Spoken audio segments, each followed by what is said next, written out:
Ladies and gentlemen, I welcome you back to the last session of this conference, and I'm very happy that you all are still on board. I think we have 2 exciting days, and I'm very happy that, you know, with Mrs. Dienelt and Professor Alberto van Klaveren, we have, I think, 2, again, remarkable speakers. And you might be wondering why we have a German on board here, even though it's outside perspectives.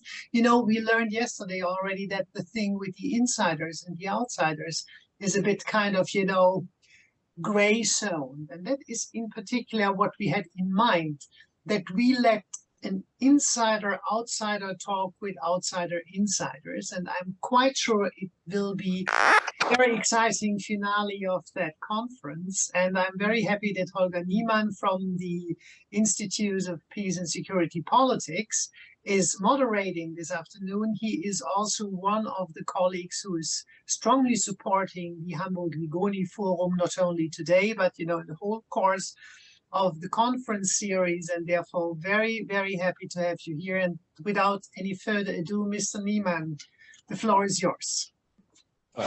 Thank you, Professor Kotzur, for this very warm introduction, and also a very warm welcome from my side to everyone here on this final panel of our conference.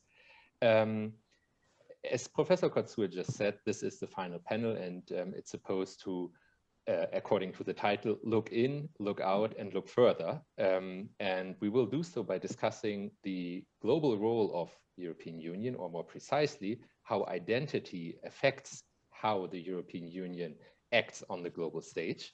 And as Professor Kotzur just mentioned, this is quite a topic, and we will probably come up with a couple of things that have been already discussed over the last 2 days. First of all, because the inside and the outside is a pretty unclear differentiation when it comes to European identity politics, but also because it heavily depends who is looking at Europe, right? Are we talking about areas that have a colonial past with Europe, or are we looking at allies who's thought of Europe primarily in terms of a soft power for the last decades, or are we looking at global competitors who are eager to make their advantages on the global stage? And I guess it's also about the question how European values and norms interact with its strategic objectives on the global stage, because after all, if Europe is striving for global leadership, it's also about global interests, or interest in global politics, and maybe even economics and culture as well. So I guess there is a lot to talk about. I'm quite sure we won't provide answers to all the questions, but maybe it's even better to have questions for a concluding panel on this conference, because it again reminds us how important it is to raise questions about the identity of Europe from within and from the outside perspective. And so the need to really look further is probably the biggest conclusion from this panel so far, as I can foretell.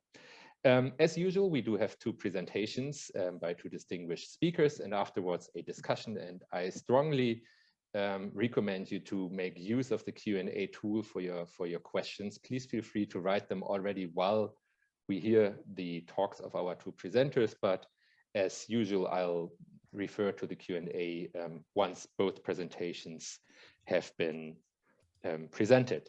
And now I'd like to briefly introduce our 2 distinguished speakers to you. First of all, I'd like to very warmly welcome Dr. Dienelt from the University of Hamburg. Dr. Dienelt is a member of the law faculty here at Hamburg and holds a PhD from the University of Göttingen. One of her research fields is the resilience of legal systems, and I guess the European Union is quite an example when it comes to resilience in these times. So I guess there is a lot to talk about Europe from that perspective. So I'm looking very much forward to your presentation. I'd like also to warmly welcome Professor Alberto van Klaveren from the University of Chile. Professor van Klaveren brings not only his expertise as a legal scholar to the discussion, but also a long-standing career as a judge and as a diplomat. Among many other things, he was an ambassador of Chile to the European Union a couple of years ago, and he was also a deputy foreign minister of Chile. So I guess his experiences with Europe as an outsider, interacting on a very practical level, for surely will inform his opinion on our conference topic as well. So without further ado, I'd like to start our presentation, and as agreed previously, it would be Anne Dienelt first. Anne, please. Thank you very much. Thank you also to the hosts and organizers for having me here. I very much enjoyed yesterday's discussion and also today's panel before ours. And I hope that I will be able to rely a little bit on what has been discussed already and to add some of my personal thoughts to that. The topic or some of the questions that were given to us relate to a genuine European Defense Union that might be one of the goals of the European Union. I'm here as a representative from the inside, and my argument for today's keynote from the inside is as follows. I believe one could argue that there are reasons why we don't have such a genuine military or European Defense Union yet. I believe that it is actually a privilege that there was no specific need so far, which is based on the region the European Union is situated in, but also thanks to our international partners. Nevertheless, defense issues become more and more important for the European Union as well. We don't have to look far. We have the situation in Ukraine, for instance, that also poses challenges to the European Union and a defense union if there was any. In the long run, and we are asked today as well to look ahead and to give an outlook, this might become essential, and we might already be at the turning point right now. But so far, the European Union had other priorities, and I argue that there are good reasons for these other priorities. I will address this argument in 3 steps. First of all, I will look into the Treaty of the European Union. I'm a lawyer by training, so this is always my initial approach when I start thinking about a question.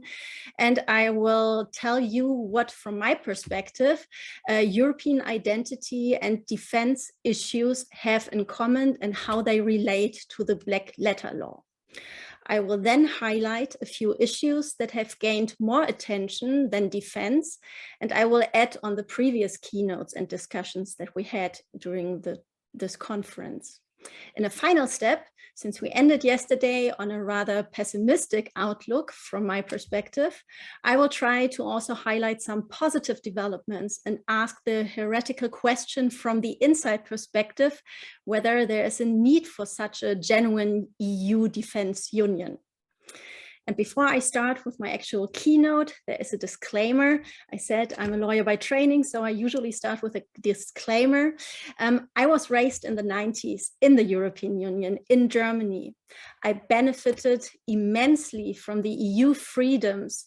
I participated in the Erasmus exchange program when I was in law school, and this formed my way of thinking and also my perspective from the inside of the European Union. In general, and even today, I still have a very positive attitude with regard to the European Union. And only recently, at the eve of the Brexit, I was forced to look into some of the challenges we will have to address in the near future as being part of the European Union. But still, I'm a strong supporter, and I believe in the European Union and also the European ideas. And I also believe that this background and context is important when we look into my line of argument and also the approach from the inside of the European Union. So looking, and I told you that I will start with a look into the Treaty of Europe.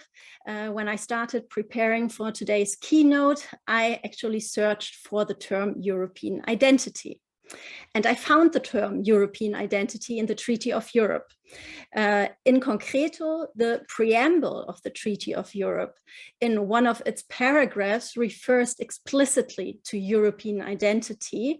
And interestingly, European identity is phrased within the paragraph on security policy, defense policy, and a common defense of the European Union. So to start with this analysis, I would like to quote this paragraph of the preamble. Resolved to implement a common foreign and security policy, including the progressive framing of a common defense policy, which might lead to a common defense in accordance with the provisions of Article 42, thereby reinforcing the European identity and its independence in order to promote peace, security, and progress in Europe and in the world. So based on this very brief paragraph of the preamble, we already see that there's a link between European identity and defense issues, at least how it was envisaged by the high contracting parties of the Treaty of the European Union. We also see that the idea of today's panel, an inside perspective and a perspective from the outside, is also already included in this paragraph. The promotion of peace, security, and progress is part of the European idea, and this promotion regards Europe as a continent, but also the world, and addresses peace, security in the world as being part of what the European Union should be about. But what does it actually mean, European identity? And how can it help when we talk about a common defense policy? And even more importantly, and that's something that this preamble also tells us, that a common defense is not the actual goal of the European Union, or it's not part of the initial idea of a European Union. The wording is very clear here. It says that a common defense policy might lead to a common defense. So thinking about European Defense Union and whether we actually need one, I told you before that I'm posing the question whether a defense union is actually necessary, and based on the treaties, whether there is an obligation or at least some goal that we should achieve as being part of the European Union. So when I prepared and I kept thinking about European identity, I also looked into Article 2 of the Treaty of Europe. Article 2 doesn't refer to European identity, but it contains the values of the Union that it is founded on. And from my perspective, when we talk about European identity, it is rather difficult, even within Germany, to talk about German identity. What is German identity? How can a people feel a common identity? And if we look into a union of several states that has grown over decades, how can we find a common European identity there? We don't have a common language. We don't have a common culture. There are no common legal systems, but there are some common grounds. And I believe it was very wise of our high contracting parties to the Treaty of Europe in this case to not address the question of European identity in the binding provisions, but to refer to European identity in the preamble only. That is not binding, but can be used when we interpret what the European Union and its treaties are all about. So these values, and I quote again as they are cited in Article 2 of the Treaty of the European Union, the Union is founded on the values of respect for human dignity, freedom, democracy, equality, the rule of law, and respect for human rights, including the rights of persons belonging to minorities. These values are common to the member states in a society in which pluralism, non-discrimination, tolerance, justice, solidarity, and equality between women and men prevail. End of quote. Some of these terms, some of these concepts have been raised during the past 2 days in this conference. Some of them pose major challenges to the European Union right now. And the focus in the treaty, in the Black Letter Law, on these issues, on these values and concepts, from my understanding from the inside, might be one of the reasons why we don't have a defense union yet, and why a defense union is not one of the main priorities yet, since our values are already in danger and have been in danger over the past decades. We as the European Union, or the states of the European Union, have not yet reached the realization of all of these values. And to prove this argument, I would like to look into some of these values and concepts. Some of them, respect for human dignity, for instance, is a very vast and broad concept. It needs to be filled with life by the people, by the states, and also by the courts, for instance. When we talk about democracy, democracy has been in crisis in many different aspects when we talk about the European Union. There was a time when we talked about the equal representation of the citizens of each individual member states on the EU level. Today, when we talk about the crisis of democracy within the European Union, we relate it to questions on the rule of law, and we closely connect issues of democracy with the rule of law. Looking into what is happening in Poland, for instance, but also Hungary, we heard about that yesterday a little bit as well. That are serious issues that are at the core of our European values. And one could argue that this is also the core of the European identity. When we talk about questions of justice, for instance, we see similar developments. Solidarity has been questioned during the financial crisis. Solidarity is also in question when we talk about migration to the European Union. And equality between women and men is a very current topic in all EU member states. The equality has been realized to different degrees in the EU member states. And as a goal, this is very important for the EU member states, but the level it has been realized so far varies from country or from member state to member state. But looking into specific aspects that we are dealing with right now, we already realized we have several crises that we are dealing with. One could argue, can't we use such a crisis in order to form a closer community, or in order to clarify what we actually mean by European identity? So I picked a few specific instances in today's politics that can be related to EU identity and also give us some insights on what priority defense questions have within the EU right now. So a very recent event that most of us have followed in the media was the conference of the parties of the UNFCCC in Glasgow, the COP26, where not only the European Union, but all state parties to the United Nations Convention on Climate Change came together to discuss and decide on issues on how to take climate action a step further to prevent reaching a tipping point. The perspective from the European Union with regard to COP26 was that the European Union was in lead and took a leading role at the negotiations at the table. We have a EU Commissioner for Climate Action, which is Frans Timmermans, who is also the EU Commissioner for the EU Green Deal, which is one of the main programs of the current Commission of the European Union when it comes to fighting climate change and taking climate action. The EU Green Deal was also the reason the EU thought it was having a leading role at COP26. However, the perspective from the outside, and most of you have a better outside perspective than I have here, but from my research into how the European Union was perceived by international media and also other international players, there was a huge disappointment when it comes to its role at COP26. We heard earlier today, when we talked about environmental norms and the European Union, that the situation of the negotiations leading to the Kyoto Protocol was quite different. And this is exactly what we could see here at COP26, not only a few years earlier with the Paris Agreement, but also this year.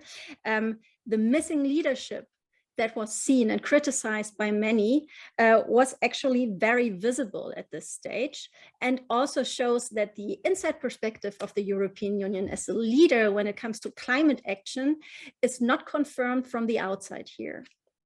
Another instance that is interesting when we talk about the EU from within is the question of the pandemic and how the pandemic has been dealt with by actors. The European Union has decided, and its member states had decided to order vaccines in a joint action, not individual member states, but all EU member states by themselves. This has been criticized, especially by the people of the European Union, showing the kind of clash that we have within the European Union between the people and the governments that are part of the European Union. When we look into vaccine distribution, where the EU could take a lead on the international level, we see that there have been some conferences initiated by the EU Commission in order to collect money and to collect more doses of vaccination against COVID-19. But this is only a drop. It is not sufficient, and the leadership role that the EU Commission would like to take here is not that successful as they had hoped for. Only today, there are negotiations going on a global pandemic agreement on prevention, preparedness, and response. Again, when you check the websites of the EU Commission, the Commission takes a leading role in these negotiations, but from the outside, we have a rather different perception of what the EU is doing here. From the inside, we have the recovery plan, which can be described as a rather successful measure, and we heard about it yesterday already. But again, we have the inside perspective and the outside perspective, and from the inside, looking at the pandemic and its reaction from the EU, it can be described as rather disappointing and not a sign of solidarity as would have been necessary in this sense. And we heard before, the Treaty of Europe is also one of the values is solidarity among the member states. One final issue, and this leads me back to questions of the European Defense Union, are questions of security. The preamble of the Treaty of Europe addressed a common security policy, a common defense policy, hopefully leading to a common defense of the European Union. But reality is rather disappointing here as well. When we look into questions of security and defense, the Brexit can be described as one of those clear cuts where the idea of a European Defense Union had to take some steps back. Without the British people and the British government in the European Union is not as strong in military terms as it used to be. If we look into ongoing conflicts, Great Britain has been one of the very prominent states that have supported troops and sent troops to Afghanistan, to Iraq, and to other countries as well, in a joint action with the United States. And other European states were rather hesitant when it comes to these international deployments. We don't need to look far when we talk about security issues. We have the situation in Ukraine. We also have other border issues that so far, luckily, are not addressed in terms of military security. We have a very close connection to NATO. Today, for instance, the Commissioner von der Leyen is meeting with the Secretary General of NATO to discuss a EU-NATO joint partnership and to give more meaning and more life to this partnership. But based on the competencies within the European Union and each member state having its own military forces, it is rather difficult to look into the European Union in terms of a defense union. Other international organizations, and from the very first beginning, the European Union was an international organization and not a supranational organization as we look at it today. The United Nations, for instance, whose main goal is the maintenance of peace and security on an international level. they don't have their own military forces. Even though it was included in the UN Charter, it never came to life. There was never a US or a NATO army as envisaged originally by the high contracting parties to the UN Charter. So the question that I would like to pose here, when we talk about a defense union, is this something that we actually need? The question that was raised yesterday is whether the European Union is a state yet. If the EU was a state, I would agree that there are good reasons to argue in favor of own military forces and a defense union. But since the EU is not a state yet and is created as an international or a supranational organization, and the member states have their own defense, they have their own military forces, I would rather argue in terms of a common defense policy, as it is seen in the preamble of the Treaty of Europe, but not in terms of an actual defense or a genuine defense union.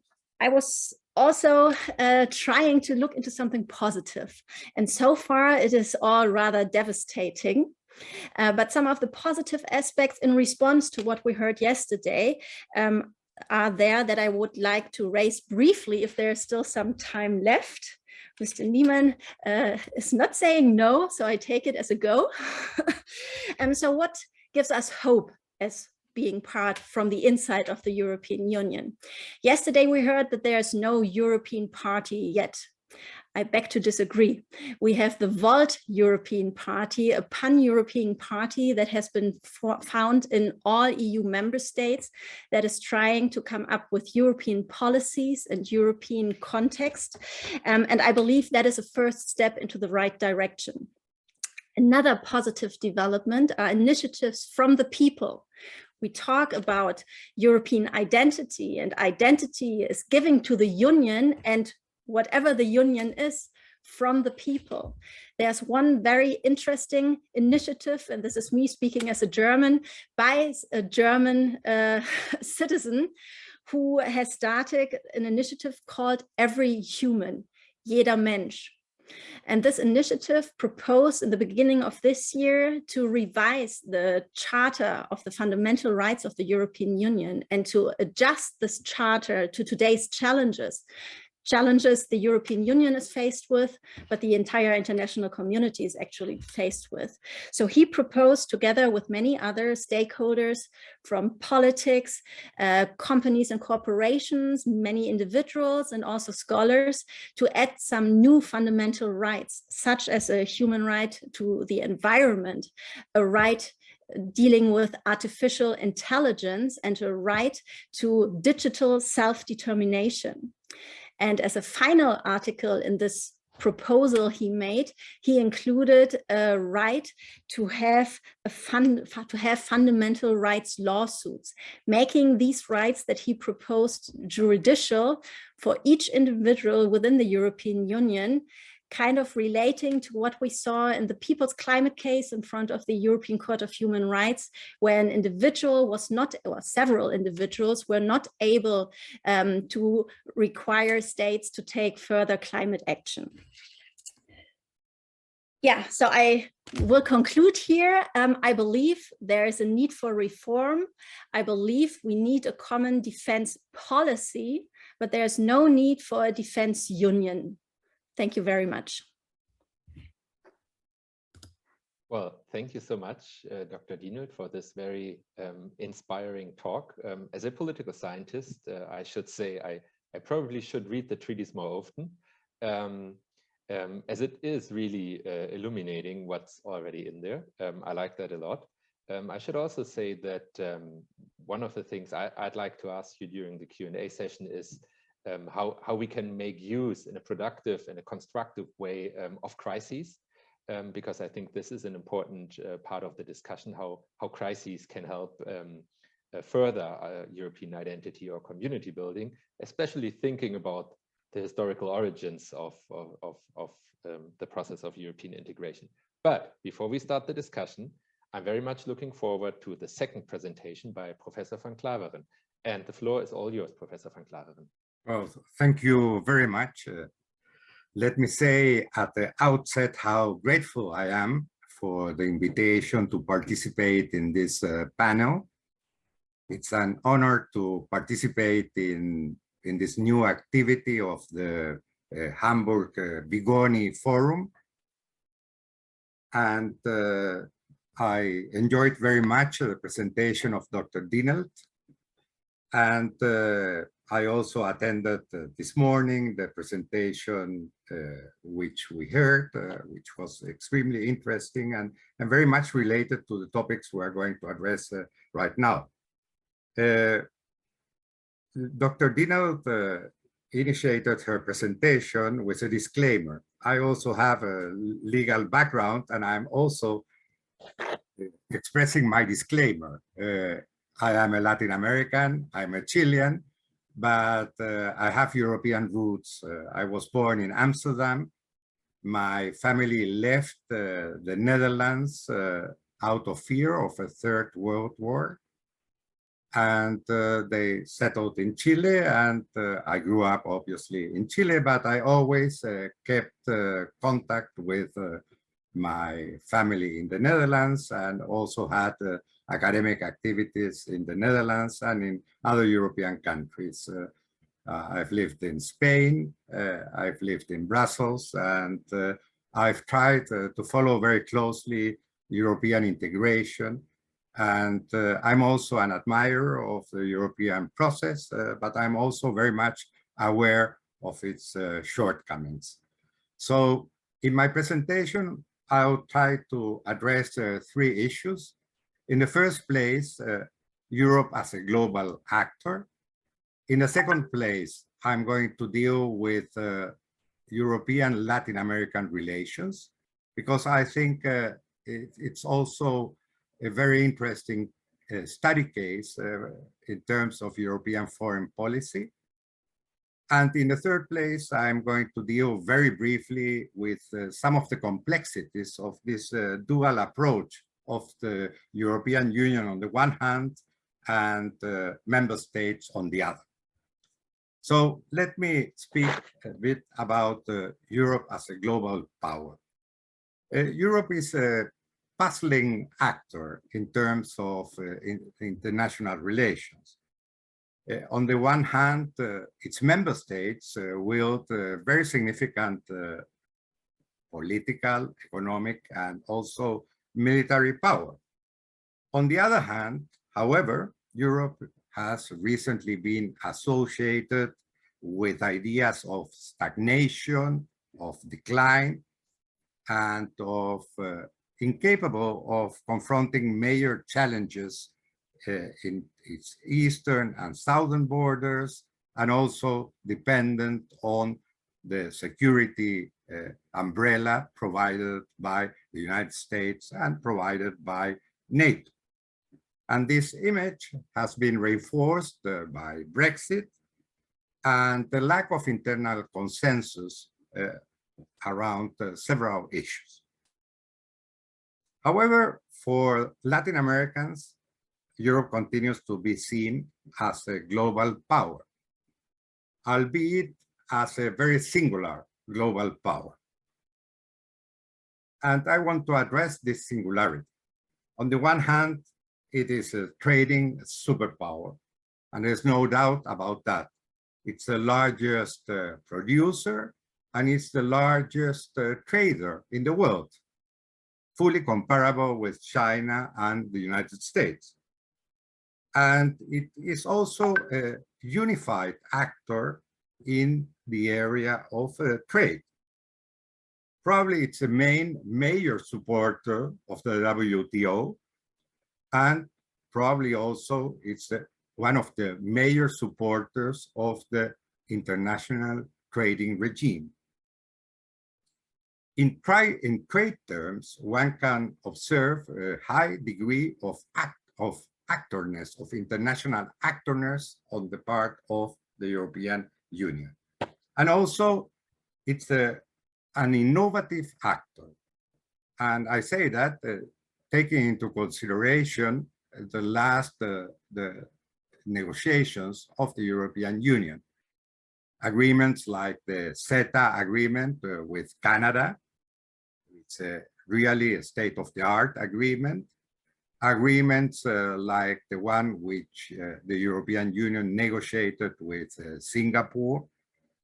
Agreements like the one the European Union negotiated with Japan, with Vietnam, and hopefully also with Chile. In the Chilean case, negotiation is just finishing, but the final agreement has yet to be signed.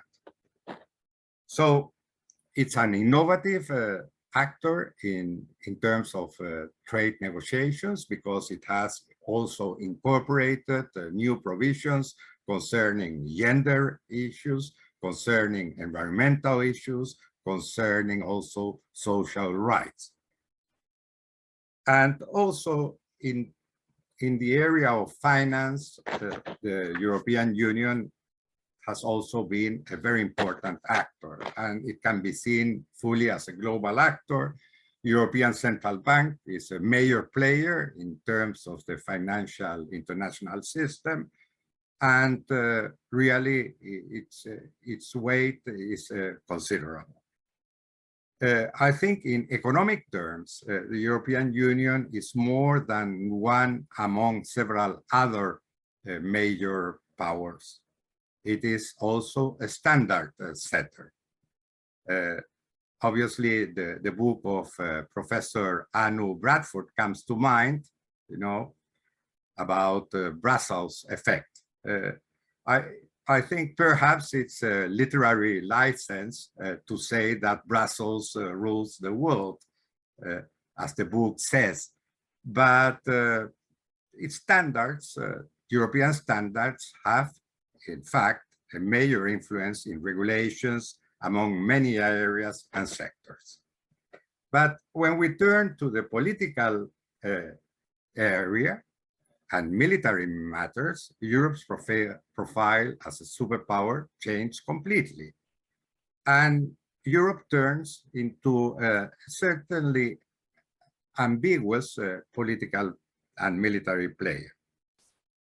On the one hand, the aggregate defense expenditure of the European countries is second only to that of the United States, and leaving China as a very distant third up to now. Obviously, in the coming years, that's going to change, but that's the situation right now. But when we speak of military and even technological independence, the EU remains far from being able to declare itself as strategically autonomous. The EU, as Professor Dienelt has said, is not a military power. And it's questionable whether it ever will be. And probably it will not want to be one. But still, there is a need to develop greater strategic autonomy. And that's one of the professed goals of the European Union right now. And it's hard to achieve that strategic autonomy without military force, especially facing important crises, even within Europe. Ukraine is a case which is developing right now, and obviously also out of area operations, as we have seen in the case of Afghanistan and other cases. The European Union, in terms of its political role, is a major supporter of multilateralism and one of the pillars of the international liberal order. It's a civilian force, a force for good, as some people explain. But it's still at a very precarious state of coordination of the member states' foreign policies. And in that sense, I insist, it's an ambiguous player. It's not imaginable that France, for instance, will relinquish its permanent seat in the UN Security Council, or even that Germany will renounce to its aspiration to become a permanent member of the Security Council. However, on the other hand, we must recognize that Europe is not the political dwarf or the military worm, as the then Belgian Foreign Minister Mark Eyskens famously declared in 1991. Despite its shortcomings, really, European foreign policy has made impressive gains in some areas.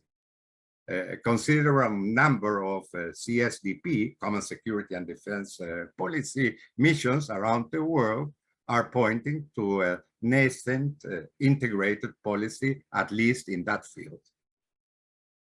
And also, it's obvious that Europe has succeeded in deploying non-military resources and capabilities that wield more effectively than anyone else in the world today, such as foreign aid, trade agreements, regulatory standards, the promotion of democracy and human rights.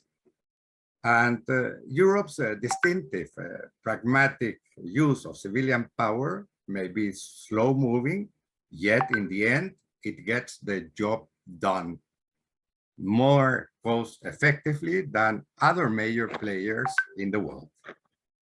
So there is a European foreign policy, but it's a peculiar policy because it's a policy which develops in a parallel way with the foreign policies of the member states. And the member states are not willing to delegate more considerable powers to the European Union, at least in several areas. So we have a hybrid system of actions in terms of foreign policy. How does this play in the case of Latin America? Let me first recall that Europe is one of Latin America's main partners.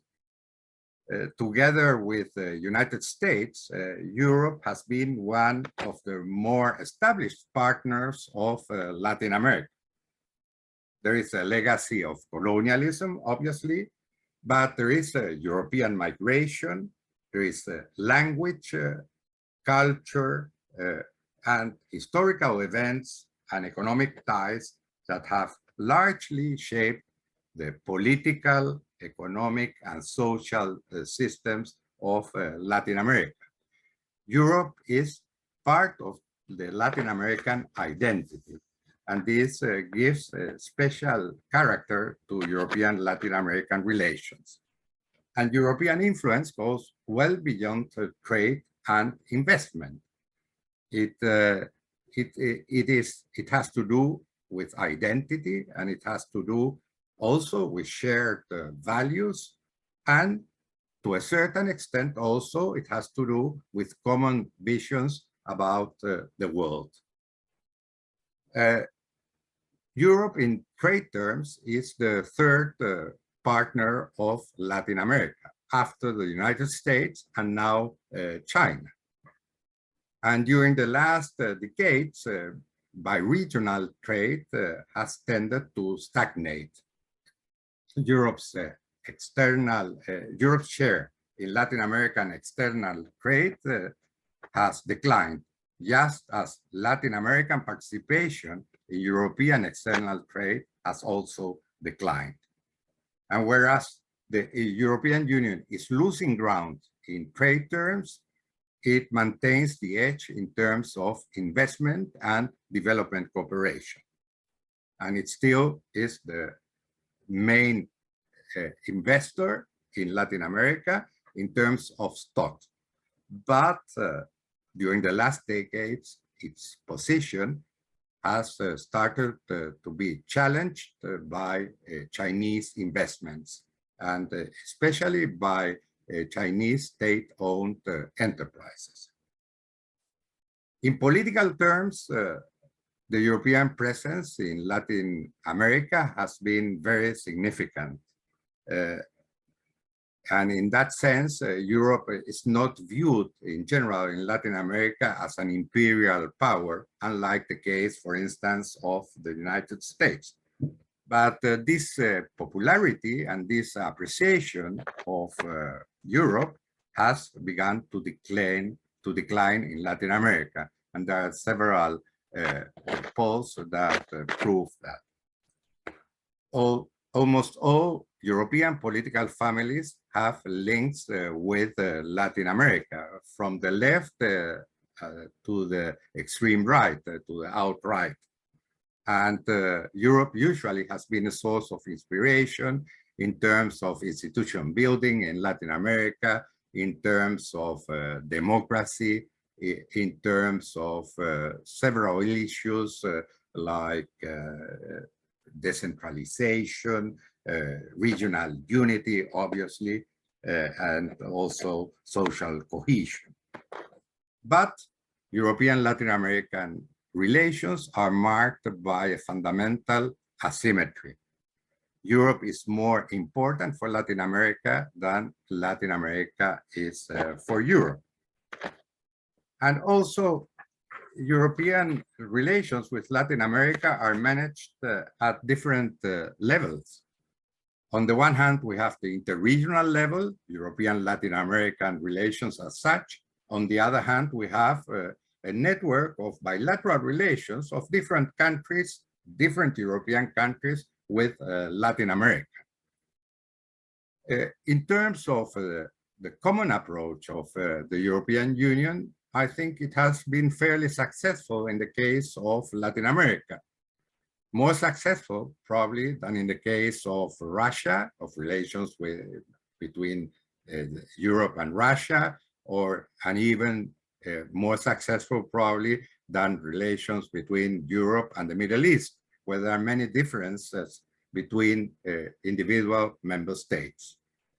European common policies have been developed concerning several crises in Latin America, several very complex issues like relations with Cuba, with Venezuela, with Nicaragua, and there we have very solid common positions on the part of the European Union. But European interests in Latin America in terms of security are less central than in the case of other areas of the world. And this can be explained because there are no important security threats from Latin America to Europe in terms of international terrorism, in terms of the development of arms of mass destruction, or in terms of other or even migration flows. But then we have a paradox, precisely because Latin America is not a priority for Europe in security terms. Attention from Europe to Latin America tends to decline. And there are other priorities which are much more pressing. Middle East, obviously, the eastern border of the European Union, Africa because of migration flows, and Asia because of critical situations in several countries, especially in the case of Afghanistan, etc. So that leads to a fundamental asymmetry in European Latin American relations. Now, a point which I also want to underline has to do with the interregional approach. The interregional approach has been promoted, especially by the European Union, but there is a problem with that approach in the sense that there are no equivalent counterparts on the Latin American side. On the one hand, we have the European Union. On the other hand, we have several Latin American regional institutions which are in crisis, which have been weakened. Some of them are even running the danger of disappear, like the case of UNASUR, the Union of South American Countries. So it's an unequal relation in interregional terms. And probably the way out of that problem is to think of specific alliances of like-minded countries in both in the case of the European Union and also in the case of Latin America. And something in that sense has been happening. There is an alliance for multilateralism, which has been promoted at the level of the United Nations by France and Germany, and several Latin American countries have joined that alliance. And I think that indicates the possibility of developing also some minilateral institutions in terms of not only thinking of grand schemes between the both regions, but also thinking of more specific alliances of like-minded countries, in which probably also some European countries will not be willing to participate, especially in some areas like human rights, etc. I don't think Hungary would be particularly inclined to participate. So there is political diversity in Latin America, there's political diversity in Europe, and this obviously can give the way to minilateral alliances. And let me, at the end, also explain some of the complexities of this dual projection of Europe regarding Latin America. On the one hand, through the European Union, on the other hand, through member states. This hybrid system is not easily understood in Latin America. And this interplay between community institutions and national institutions is really hard to understand. And for instance, I use the example of investment treaties. Several Latin American countries have negotiated association agreements with the European Union. Those association agreements almost always incorporate an investment chapter. However, these association agreements have not replaced the bilateral investment treaties of individual member states of the European Union. So we have a dense network of BITs of member states, and in having, you know, an interplay with the community agreements, with the European Union agreements.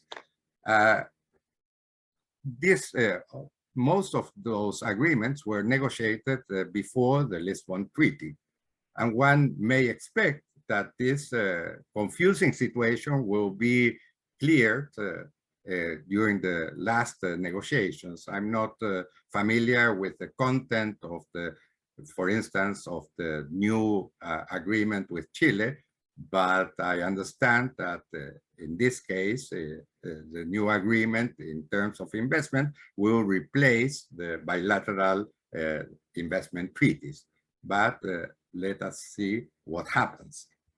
The second issue in the more political realm has to do with the willingness of several European countries to negotiate what they call strategic agreements with individual Latin American countries, which is rather confusing.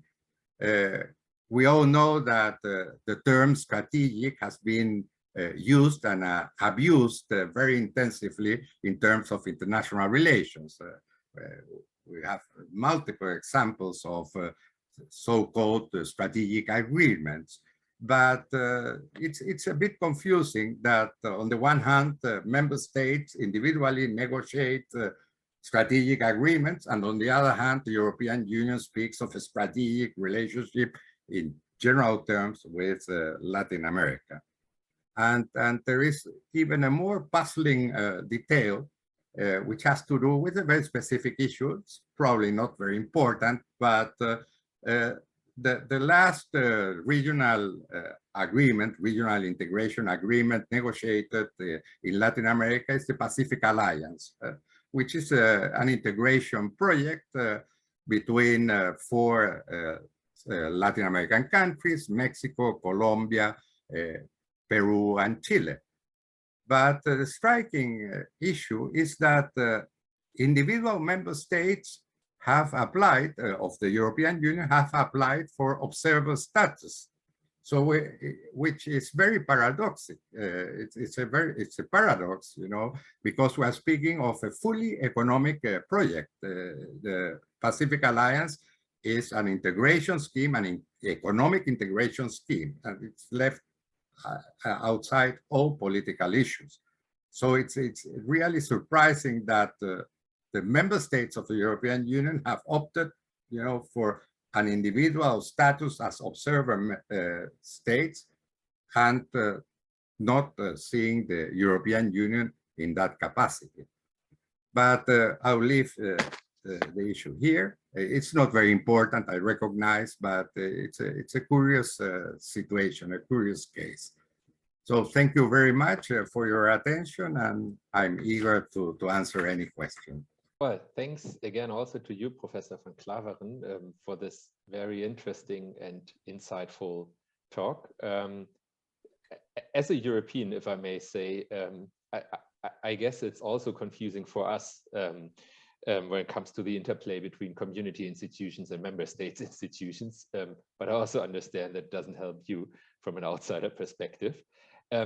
And as someone who studies peace and security on a global level, I especially liked your insistence that the economic power of Europe is something we shouldn't underestimate when we talk about Europe's role in global politics and maybe its global leadership. I guess this would also be something that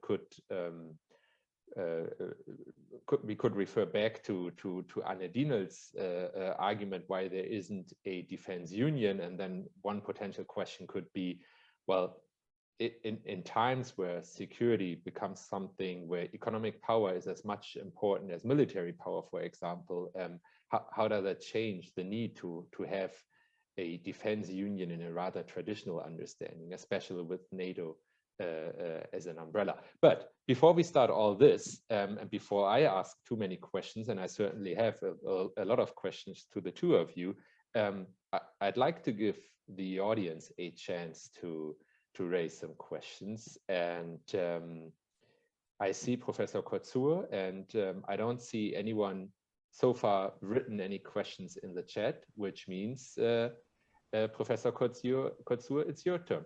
Thank you very much. I'm very glad that I may start. Thank you very much for these excellent presentations.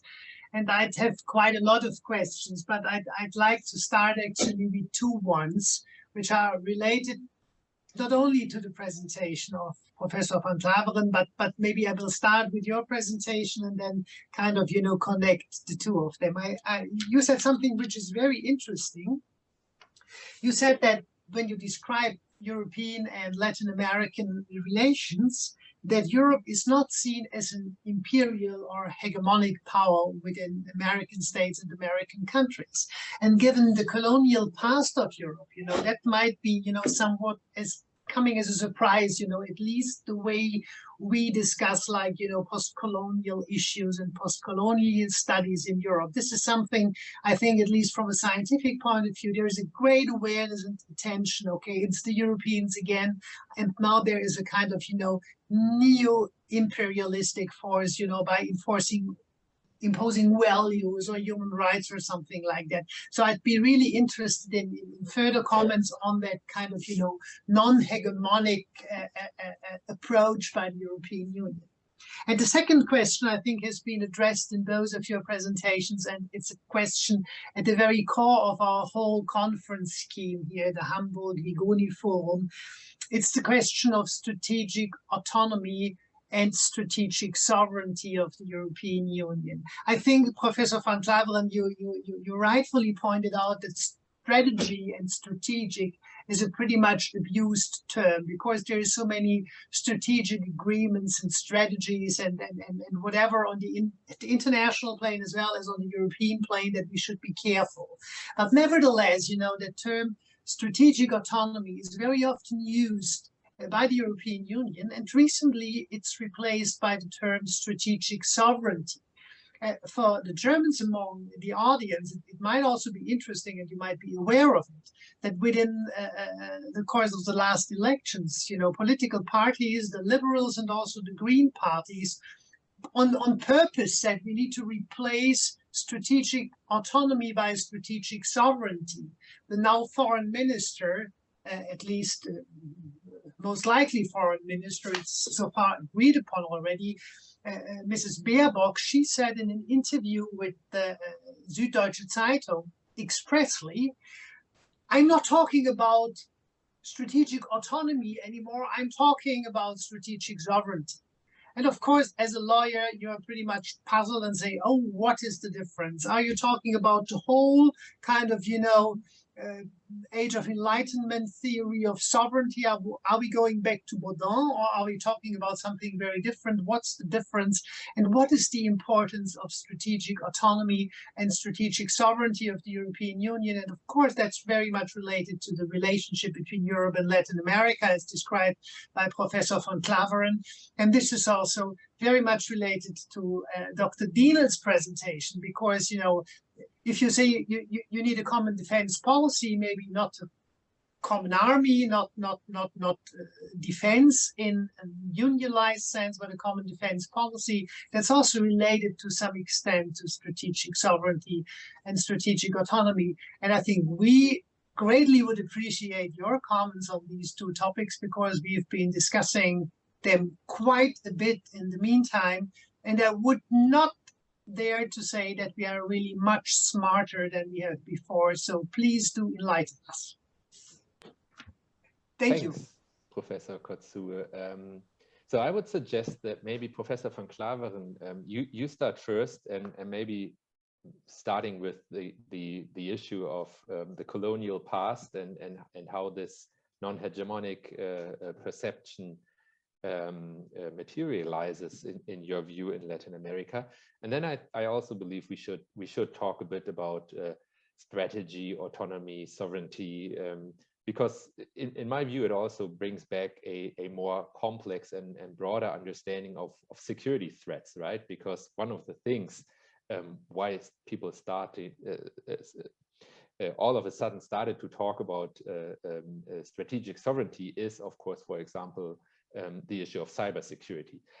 But again, let's start first, Professor von Klaveren, maybe with the issue of the colonial past. Oh, yes. Thank you very much for your comment, Professor Kotzue. Yes, colonial legacy exists, obviously, in Latin America. Latin America was colonized by the Europeans. And not always that experience was extremely positive, I must say. However, probably the colonial past is more distant in the case of Latin America than in the case of Africa and Asia. And obviously that distance in terms of time plays a role. And on the other hand, when we speak of hegemony in Latin America, the reference is always, not always, it's always to the United States. So usually Latin Americans compare the European presence with the US presence, you know, and although in the 19th century there were several European interventions, especially related to the collection of debts and things like that, that is also part of the history. And it's not very recent. In the case of the US presence, it's more recent. And you have political intervention, and you have, well, many examples, even in the case of my own country, in the case of Chile, not very positive experience in the case of US-Chilean relations, at least in the 70s, with the overthrow of the Salvador Allende government. Usually in terms of hegemonic relations, the reference is to the United States and not to Europe. That led also to many expectations concerning the possible European role in Latin America. in the 70s and especially in the 80s, there was a lot of hope about the European presence in Latin America. And somehow there was the illusion that Europe could replace in certain areas the US influence. And so Europe was the good cop and the US were the bad cop. And obviously there was a triangular relations between Europe, the United States, and Latin America. I think that has changed. Right now, there's a more realistic appraisal of the possibilities of relations with Europe, but it's still present. And I think, especially in comparison to the United States, there is not the image of an imperial power, you know, although in general terms, obviously, there is a phenomenon of Western hegemony, which is still present in the case of Latin America and its institutions, etc. But there is a more positive view. And in terms of the other issue, I'm not going to deal with the concept of strategic sovereignty. I'll leave that to Dr. Dienelt. It's very interesting, but I may say that the concept of strategic autonomy is also at this point a matter of debate in Latin America, especially concerning the situation of our region and of our different countries regarding the superpower rivalry. I mean, one of the main issues, one of the main international issues which Latin America is facing right now has to do with superpower rivalry and how to deal with the rivalry between the United States and China in Latin America, and which has a lot of projections in terms of technological options. Well, I mean, there are many examples, 5G, etc., which are extremely complex decisions as they are in Europe. And precisely because of that, Latin Americans are also tempted to use the concept of strategic autonomy. The problem is that this concept is difficult to define. I followed several discussions in Europe about strategic autonomy, and nobody can define exactly what it means. And I don't think that converting strategic autonomy into strategic sovereignty will solve the issue. Probably it will pose additional problems in terms of conceptualization. So, well, I leave it at that. Thank you. Well, thanks so much. And I'll hand over to Anne Dienelt to hear more about the autonomy and sovereignty from a strategic perspective. Well, I'm afraid I have to disappoint you. I won't be able to answer and solve that issue either. But I'm happy to share my thoughts on that. So first of all, maybe, and Professor Kotsur referred to a statement by our probably elected new Minister for Foreign Affairs. And if we take a look into the coalition agreement of our newly elected government, we also hear something of a federal state of Europe, or we can read something about a federal state of Europe. And if we combine the idea of some European federation with the idea of strategic sovereignty, maybe that gives some impression of where the new elected government in Germany is leading to, or what they want to discuss at least. And earlier, Holger Niemann asked, in how far can a crisis be a game changer or be turned into something positive? Maybe this is actually something that might help. I'm not saying that the European Union should be a federation or a federal state. I don't think that there is sufficient consensus among the member states to achieve this, but starting a discussion and starting to look into what hasn't worked, what are our issues, and crises always turn to, or will always show us what is not working. they also show what is working, but the focus is always on what is not working. So highlighting the issues that we have to work on and coming up with some ideas, not the idea that will be the result in the end, but proposing some ideas at least. That's how a crisis can be turned into something positive and can be a game changer, adjusting, modifying, and maybe even improving what we have. Yeah, I think that's all that I want to say about strategic sovereignty here. I think we can link it to the idea of a federation, but I'm not saying that we will have a federation in the near future. Thanks, Dr. Dienelt. But if you may allow, let me add a question, a follow-up question on the role of crisis, because and here comes finally my disclaimer. I'm also a convinced European as well, and I have difficulties in the past few years seeing how words and deeds, when it comes to crisis management within the European Union, don't match, right? Because I would say all the values and principles that were set out should somehow, at least in my very, let's say, unprofessional expectation, somehow would have led to change when it comes to dealing with member states violating treaty principles, for example, right? So my question then again would be, what do you think? What would be the way out in making a crisis as the current one about what Europe is and what it stands for? Does it stand for more integration and more Europeanness, so to say, or does it stand for more member state rights, for more national identities? What would be the way out? I can talk about the ideal way out, and I can talk about the realistic way out. I think right now we are at the turning point. We are still in the phase of decision making. And the question is, who is making this decision? Who has got a say? And where is this leading to? It's not only one state that is part of the European Union that is questioning our values and trying to circumvent our procedures, our checks and balances. We have several states now that are following this approach.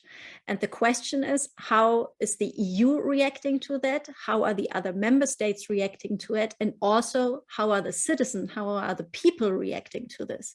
I think this is something that is underestimated often, and that doesn't really lead or contribute to our discussion. But it's not only our heads of states, it's not only our governments, but it's each individual one.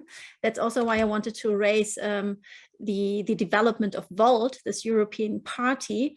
I think that are some approaches that we need. We see and we observe that governments are rather limited, that the EU institutions are also limited. But what we don't see is people reacting to it, at least not on the European level. We have some demonstrations, for instance, in Poland, but we don't see European citizens fighting for Poland. And that is something that might make a difference. When we talk about crises, and how a crisis can be turned into something positive, I think there are some examples, not many, but some, that we see within the European Union, but also on the national level as well. So when we talk about the pandemic and the recovery, for instance, the European Union came up with a, how was it called? With a, hold on, I only know the German term right now, with a recovery plan, but they also link it, it's called the Recovery and Resilience Facility. And they try to combine the refinancing of the measures for the pandemic with environmental purposes. And I think that's a very good example. That's also an example of transformation that we need in light of climate change. And we can frame it as a climate action where we can combine several challenges for the better. The implementation, we will see how that is done. We see similar developments in member states. So in Germany, for instance, as well, and other countries are also coming up with national recovery and resilience plans that are controlled or that are at least checked and monitored by the European Union. We will see where this is leading to, but it is one example that might work. We have to see, it's trial and error. Well, thanks very much. If I may, I'd like to put this issue into a broader global complex and maybe ask Professor van Klaveren about his view. This was something that was brought up in the previous panel as well, I guess, by Daniel Keleman when he asked whether the EU has lost its credibility when it comes to the promotion of its values and its fundamental norms, because so often European Union itself doesn't live up to it when it comes to dealing with issues of migration, for example. So my question, I guess, to you is, from a more outsider's perspective, do you think that not living up to these values itself undermines the European Union's legitimacy and ultimately its identity? Well, it's a difficult question because as even Professor Keleman also recognized, if we compare the European Union with other major powers in the world, it's still a credible partner, and it still retains a considerable degree of legitimacy, especially in terms of the international liberal order. I mean, if we analyze the different institutions which form part of the international liberal order, still the European Union fares fairly well in comparison to the United States, in comparison to Russia and China and other major actors.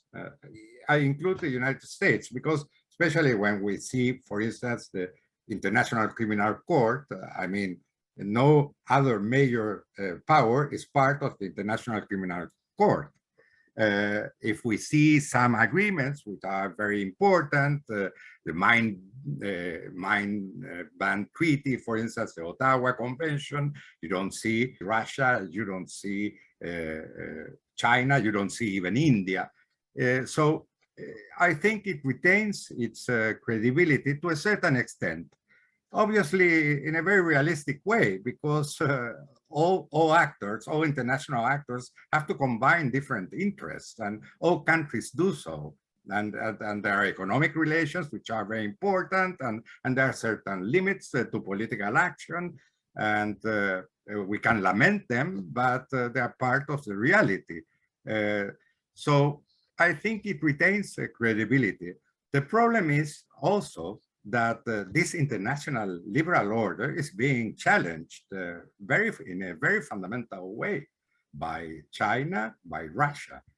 And we have also the United States, which, I mean, they do not only refrain from forming part of institutions like the International Criminal Court, but they also decided to discard the appellate body at the WTO.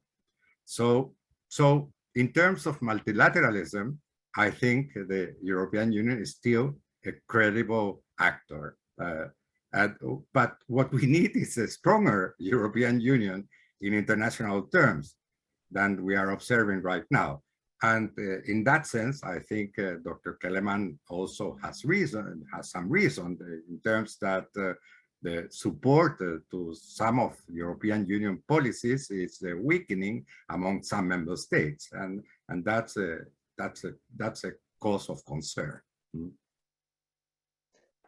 Yeah, thank you. I think it's important to again remind ourselves about the fact that maybe the big issue at stake here is not so much or not only the identity of European Union, but also the crisis of the liberal international order, or if we go even bigger, the crisis of the West and its principles and beliefs, and the entire order that was built upon these beliefs after the end of World War II. Anna, if you mind, let me bring in Professor Kotzur first. Before then, I'll give you the floor. Professor Kotzur. Thank you very much. I'd like to add on that international liberal order, because indeed the crisis we are facing within the European Union might not only be an internal crisis of the Union, but, you know, a crisis that affects the Union. If you describe the Union, and very often the Union describes itself as the avant-garde of an international liberal order and a multilateral scheme. And you are in a very bad situation if the avant-garde all of a sudden is out of fashion, you know. It's kind of, you know, the very old head in the closet and you keep it there.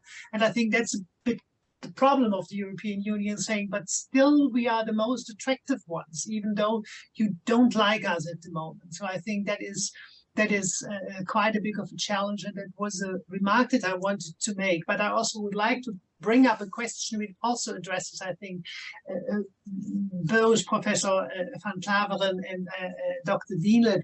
And Professor van Klaveren, you used at the end of your presentations, I think, quite striking examples describing the complexity of the relations between the European Union and Latin America and Latin American countries, saying that the European Union does not find an ideal counterpart on the Latin American, South American side, because there's no comparably strong international organization. This is only, you know, different states.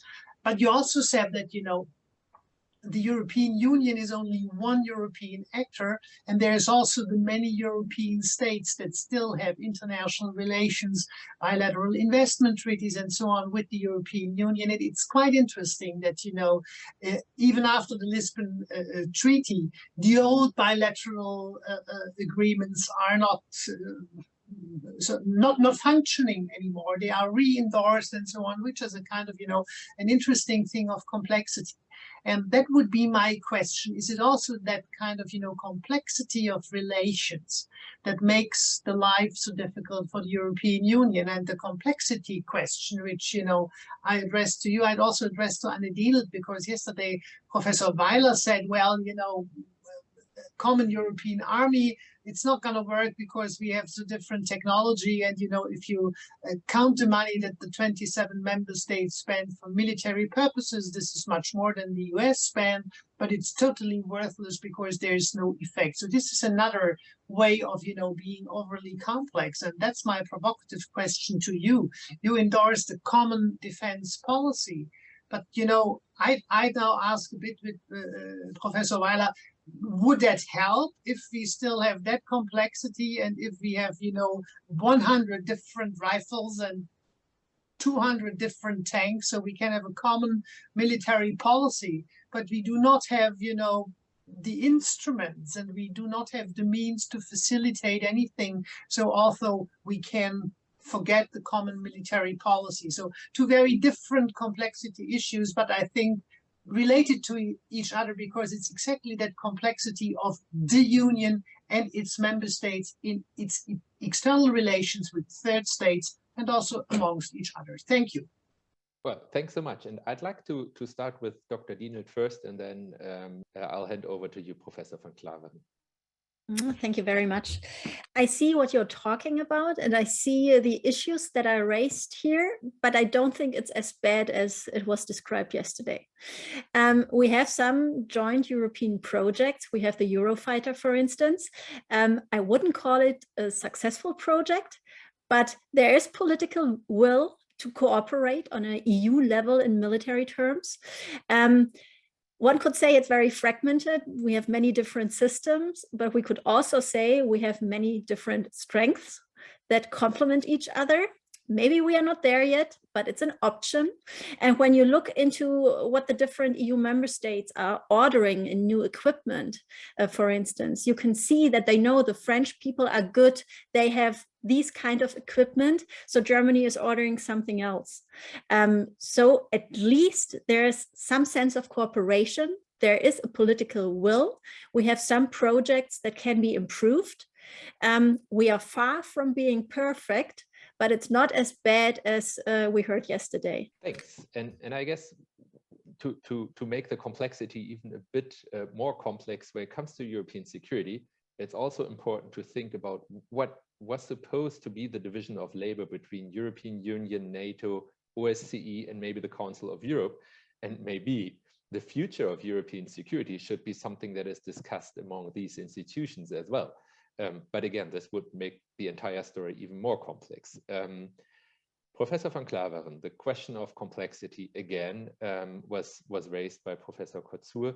And if I may, I'd also like to add, from what I know, the Western Hemisphere is actually one of the cases where we had a long and old tradition of regional integration on various levels. And somehow the dynamic isn't comparable to the dynamics in Asia or Africa nowadays. You said that in your presentation as well. Maybe you can bring some of your thoughts into the debate as well on what happened actually in the region of Latin America or the Western Hemisphere, that regional integration somehow became less important. But please start first with the question by Professor Kotzur on the issue of complexity. Well, really, I think complexity is there, and it's part of the reality of the European Union. And I think it's not an unsurmountable obstacle in terms of external relations of the European Union. It's confusing, and sometimes it has surprising results or surprising expressions, but it's not a fundamental obstacle. It's hard to understand, but in the end, it tends to work. So I don't think it's the main problem of, for instance, European Latin American relations. I think the main problem is probably one of priority on both sides, probably, not only in the case of the European Union, it's also in the case of Latin America. The second point you mentioned has to do with regional institutions in Latin America. Well, regionalism in Latin America has a very old history, probably older than Europe. It started with independence in the 19th century. And if you analyze the conditions for integration in Latin America were more positive than in the European case in terms of language, culture, religion, common history, common colonial past, etc. But I mean, it simply didn't work during the 19th century, and during the 20th century, there were several attempts to establish regional institutions, and many of them survive until today. But the paradox is that one of the problems of Latin American integration is that it attempted to follow very closely the European model, very closely. And that you can see when you analyze different regional institutions like the Andean Pact or Mercosur. They follow very closely the European model. They are very ambitious. They have common institutions. They have a parliament. They have a sort of council. They have a sort of commission, but in a completely different historical context, completely different. I'm not going to analyze in detail the problems of regional integration, but I think probably it was not very, the design was not very realistic, and it was very theoretical. And I think there was a certain European responsibility in that because Europe supported, obviously, because somehow it saw Latin America as a sort of mirror of the European experience.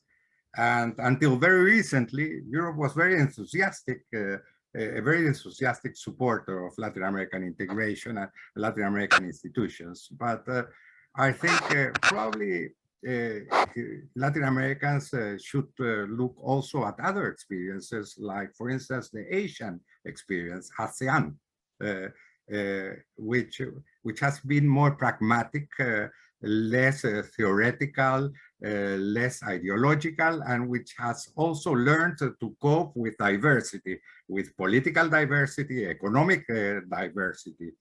Europe has had also a much higher degree of previous interdependence, and I think that has been fundamental in the case of European integration. in terms of previous interdependence between, well, the founding members of the European Union. There's also the point of the perception of a common enemy, also the support of a third actor like the United States at the time of the Marshall Plan, etc., etc. So there are many differences between regionalism in Europe and regionalism in Latin America. But one of the problems precisely of Latin American regionalism is that it tried to follow too closely the European model, you know, in a completely different reality. But let me, it's not part of the questions, but let me add a positive note with respect to Europe as a global actor. Very recently, there was an announcement of a new program of the European Commission, obviously, I suppose, with the support of the European Council, related to the idea of a global gateway. And I think that's very interesting in terms of Europe as a global actor. It's a very ambitious announcement. I understand that tomorrow it's going to be made by the President of the Commission, by Mrs. von der Leyen, and it somehow tries to offer an alternative to the Belt and Road Initiative of China. I think that's a very interesting development, and somehow it also is an example of how the European Union can take advantage of its role in the economic area. You know, how it can transform that economic power also in some sort of political power. So I wanted to make that positive note, not to sound too pessimistic. Well, thanks so very much. I think a positive sound is quite important. And actually, I was so glad about hearing from the Latin American experiences, because I think it is important to contextualize the European experience when it comes to integration and compare it with other world regions, and listening to problems, but also to things that work. I also believe firmly that there is a lot of good for a global Europe, or Europe in global politics. And as you said during your presentation, the setting of standards and the promotion, and Dr. Dienelt also referred to that, the promotion of particular understandings of peace, security, and progress is something that might have been quite beneficial for many.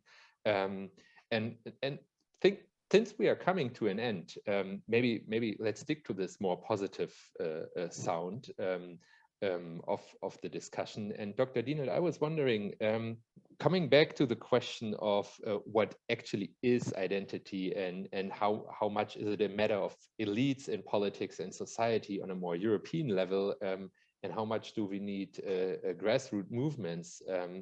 What do you think? What should be done to strengthen the idea of a European identity more on the grassroots level?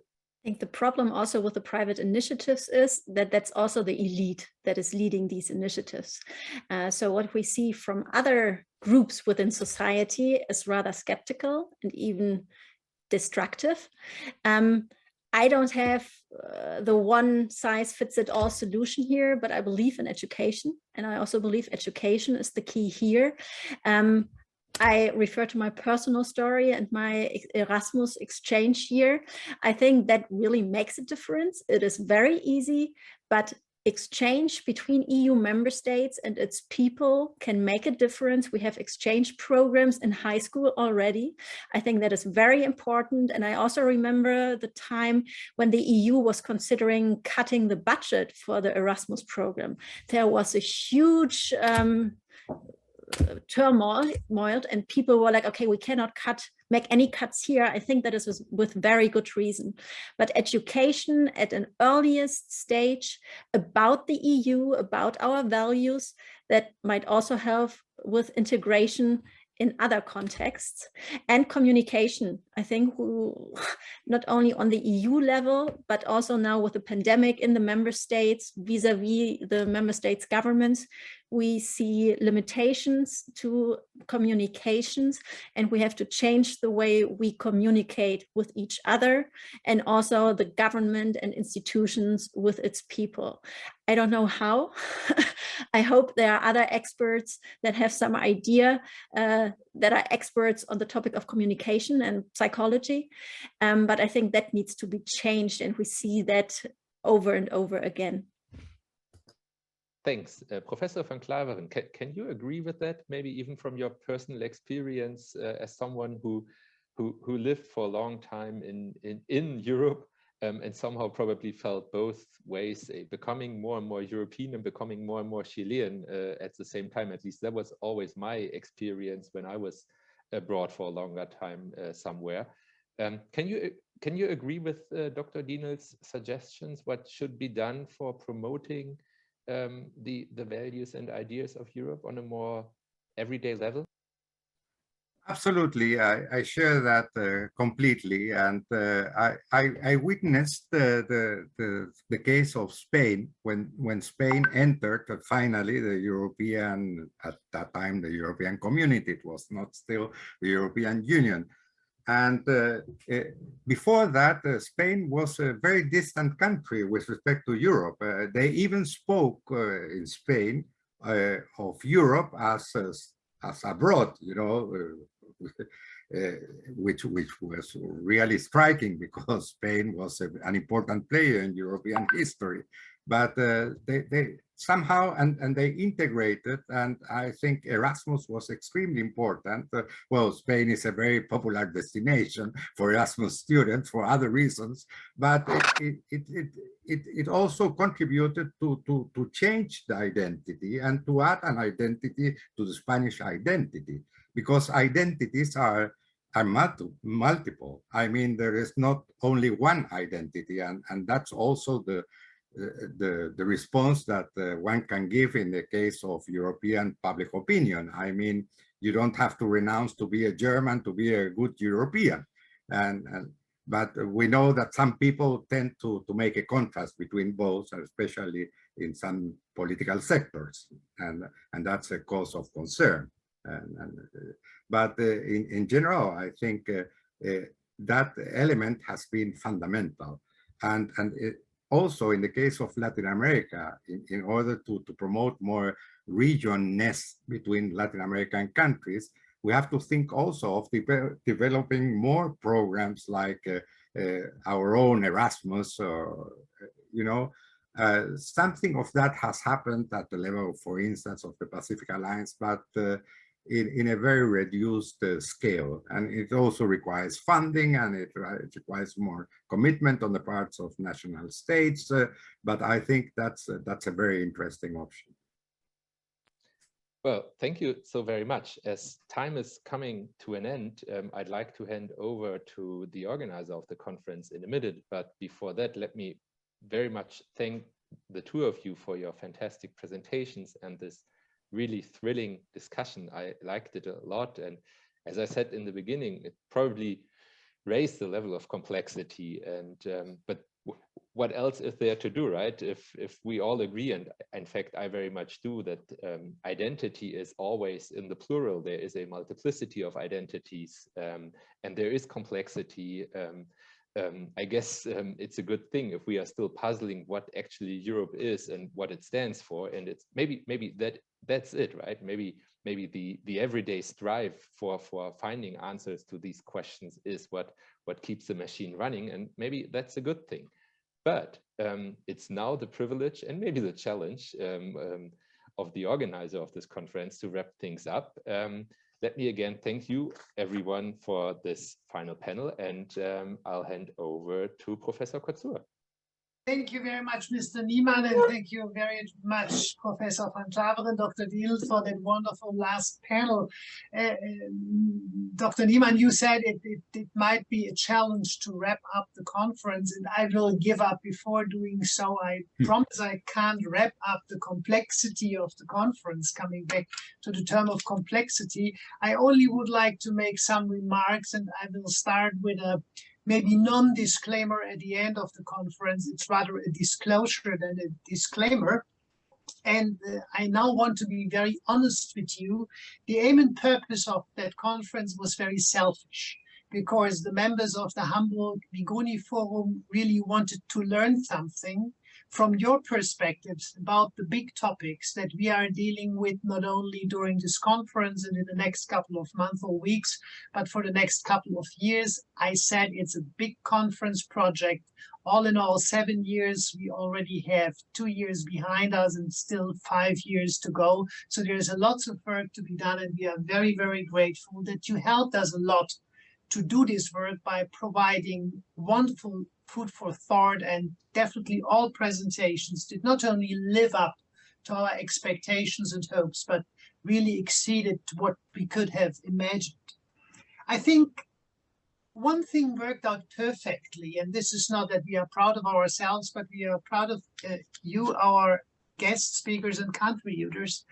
The challenging dichotomy of, foreign perspectives on the challenging dichotomy of insiders and outsiders was challenged at the very beginning of this conference. And that was exactly what we had in mind when we tried to develop that leitmotif, because binary structures, dichotomies are not the right way to approach. And this is something we really learned. We learned that sometimes we Europeans are outsiders, because we are so much stuck in our own perspectives, our own biases, and our kind of, preoccupations and pre-understandings that we have that saying in Germany, sometimes you do not see the wood because there are so many trees. And you really shed light on that very fact. Have a look at the tree, at the forest, at the whole thing, and not only at the single trees. That's something which was very helpful. Professor Botha, in his opening presentation of the first panel, I think, highlighted again the question of inclusion and exclusion. And I found it very interesting that he said, inclusion, exclusion, this is something which is striking for him when he thinks about Europe, and that is something that might the European Union make a state-alike political entity. Of course, we have been addressing the issue of statehood, and quite clearly the European Union is not a state, it's not a federal state. And, the coalition treaty may be as it is. Most likely, we won't see the European Union become a federal state within the next couple of years, definitely not within the next 4 years of government of the so-called Ampel-coalition in Germany. I'm quite sure in that regard, and I think also the political parties who signed the treaties are quite sure about that. But, inclusion, exclusion, the way, we define belonging, I think that is a very crucial part if we talk about European sovereignty, about European identity, and the space the European Union and maybe bigger Europe is covering. In the next presentations, we heard by Professor Chu and by Professor Liu from an Asian perspective, somewhat the story of decline, telling us, and that I think with very good arguments, why on the international plane, the European Union is losing some of its influence, if the Union ever had the influence. And I think already at that early stage of the conference, it became quite clear the factors are very complex. Some of the factors why the European Union might lose influence and importance are homemade, and the other factors are something that come from the outside, that are driven by global political developments. We have been talking about liberal democracies. We have been talking about the multiple crises, which are not only crises of the European Union, but if you, for instance, address the global financial crisis or the migration crisis, worldwide crisis, in the context of which the European Union is only one of many actors. In the second panel yesterday with Professor Salzberger and Professor Weiler, we had very, I think, strong and fascinating arguments, very critical arguments, what was to be expected if you invite Professor Weiler. But you know, in a wonderful way, thought-provoking, and he reminded us we are talking about legitimacy. The legitimacy issue is at the very heart of our questions, and he also argued to more politicize the European Union and the work of the European Union, and I think that is something which also in political sciences in Germany and within the European Union is discussed, and that is the big challenge, how to politicize. Is it really a good way to bring party politics in the European discussions? And Dienelt mentioned today, if we talk about European political parties, we already have one, Volt, which is not the most famous one, but it's a beginning, you know. When the Green Party started in Germany, you know, everybody thought it is kind of, you know, crazy revolutionaries that kind of, you know, dream of a better environment. And now for the second time, they are in the federal government and of course a well-established political party. So I think it's quite exciting to see what will happen to Volt and maybe other initiatives on the European plane in 20 or 30 years. That was, I think, a very, very helpful thing. And I also was very grateful about, you know, the perspectives by Professor Salzberger, who said that he is not a European lawyer and therefore he felt even comfortable when he accepted the invitation. But we were quite happy that we had a non-European lawyer contributing also to the legal discussions and, you know, focusing on, you know, the cultural issues and giving his opinion on also legitimacy and on, you know, what makes a European a European. He also addressed that insider-outsider perspective. And I think he had a more positive and a more optimistic understanding than Joseph Weil. This afternoon, we started with the environment and with human rights. And I think we also had to grant presentations and speeches by Professor Salad and by Professor Kellerman. Professor Salad from a decidedly environmental law point of view and the Latin American point of view. And of course, Professor Kellerman also very provocative. And I think in his analysis, you know, he made striking arguments. But I also found it so wonderful to have Professor Kellerman first and then you, Professor Klaveren, at the end of the day, because for me, it was also a bit like the typical clash between, you know, ideal politics in the field of sciences and political pragmatism in the real world. You know, here we had a description of how the world should look like and how the best of all European unions would work if there would be the best of all European unions. And you said, you know, well, yeah, that's true, but don't worry. The world is as it is. And I think you had one thing in common also, Professor Kellerman and you both said, at the end of the day, the European Union is not that bad because the others are even worse. And this is the typical, you know, the glass is half empty or half full. You know, we say, oh, horrible, the world is a nightmare and we are, you know, the one-eyed kings among the blind, and that's not enough. Or we say, oh, the world is a nightmare, but good thing that we are the one-eyed king among the blinds. And I think that was a perfect tension, you know, you, the trained lawyer, you know, also the scientist, but experience in real politics and knowing if you're sitting at a conference table, it's not about, you know, pure doctrine and, you know, the perfect conceptualization, but it's, okay, let's look how the thing works. And then we see how the outcome will look like. And of course, on the other side, you know, the challenge by Professor Kellerman, again, about credibility, about internal strength of the European Union, and another underlying common narrative of that conference, I think, which is very important for our discussions and debates. If the European Union wants to translate something into foreign politics, into its role as a foreign actor, there needs to be internal substance for that, because if there is nothing, you can't translate nothing into anything. That would be pretentious. Of course, you can have empty pockets and you translate it into a billionaire's dress, but you know, it will be pretty soon realized that you're naked. So you should not do that. So you should try to have something in the pocket and then you translate it. I think that was something that was made very clear. Also by these two last presentations, Mrs. Dienelt argued for a common defense policy, but not for a common army, for, you know, common defense in the narrow sense, and also linked that to the very question whether there is European statehood or not. And if I understood you correctly, saying, well, as long as we have sovereign member states, it might be a good idea to have defense within the member states and their armies and common defense policy.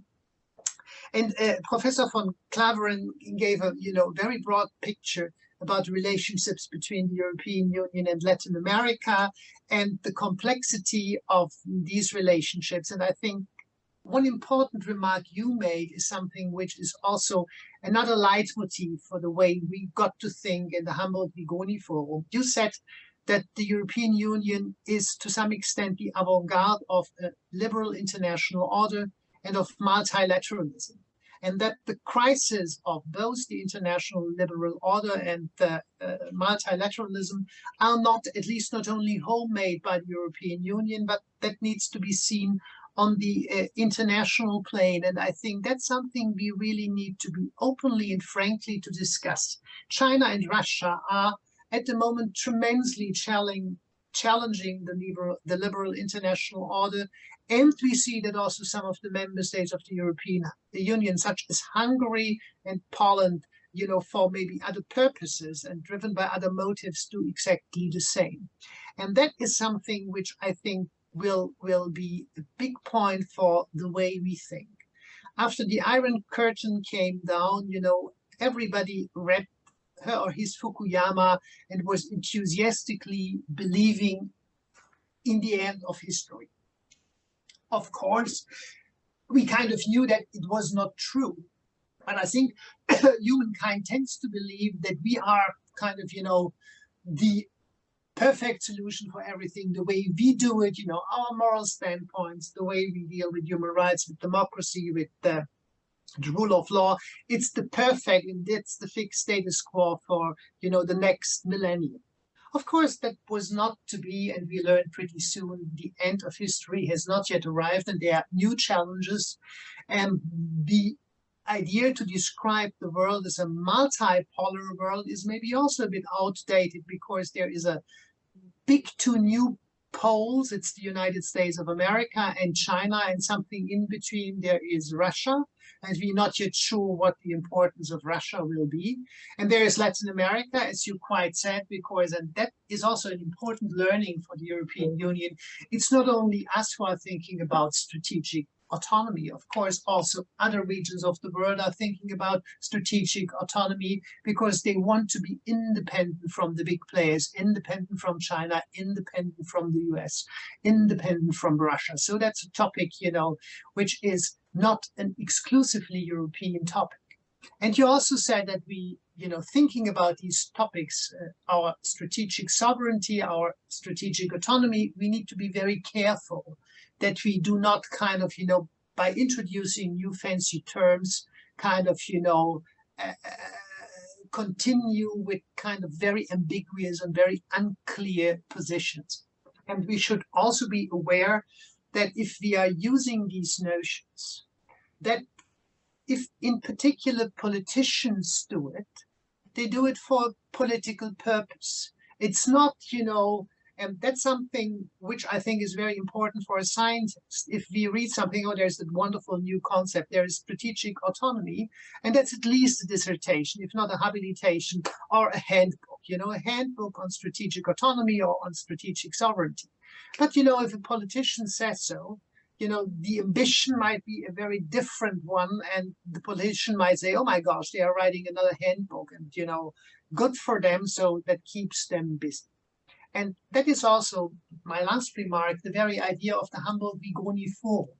We not only want to talk amongst scientists, even though from different disciplines, but we also want to exchange our ideas with politicians, with, representatives of civil society, to evaluate, to test, how these sometimes very ivory tower-like concepts of science work in the real world. And in a real world where there is much more skepticism brought up against science, recently we talked also about that. I think it's a very important, very important responsibility for scientists to do that, to have that kind of, reconnection. And therefore, I was in particular happy to have you, Professor van Klaveren, because you know both worlds, and you know maybe sometimes also the intrinsic tensions that you want to develop that wonderful presentation as a scientist, coming up with the perfect definition of strategic whatever. And then the real world all of a sudden digs in, and you need to say, okay, we need to come up with a pragmatic solution, which is not to be squeezed into any concept, but, you know, at the end of the day, we need to come up with something that works. So maybe one of the lessons that Europe can learn from that conference is, if you are avant-garde, sometimes you are challenged, sometimes you're successful, sometimes you're not that successful anymore. Sometimes avant-garde might seem pretty much outdated, so we also need to critically ask ourselves whether we are really avant-garde. And if we still believe so, I think we need to think about new ways and new avenues that we can kind of, you know, translate that being an avant-garde into global politics. The Hamburg-Vigoni Forum definitely will not answer all these questions, but I think it will be our privilege, and we will work, and it will also hopefully be some fun to do that in the next 5 years. And I'd be very happy if many of you would, you know, join us in that endeavor, and if you would be willing, you know, if I next time knock at your door and ask whether you could maybe participate in something, you would say yes, because it was not that awful the first time. We learned a lot. It was a great conference. Again, thank you very much. Thank you very much also to the organizing team, to all the moderators. And now I think we all deserve a very nice evening, relaxing evening. Unfortunately, as I said yesterday, that would be the perfect way now to have a cup of coffee or a glass of wine together and some kind of, you know, things that one can eat. So the Zoom world makes conferences like this more affordable, because in the real world we would talk about, you know, fancy dinners and trips all around the world. And but nevertheless, you know, I really have appreciated to be able to welcome you all in person in Hamburg. And that's a hope. You know, we have another 5 years to go, and maybe there are other options and opportunities to see you really in person in Hamburg. This is an open invitation. Have a very nice Christmas season. All the best for you, and hope to see you soon. Thank you. Good night.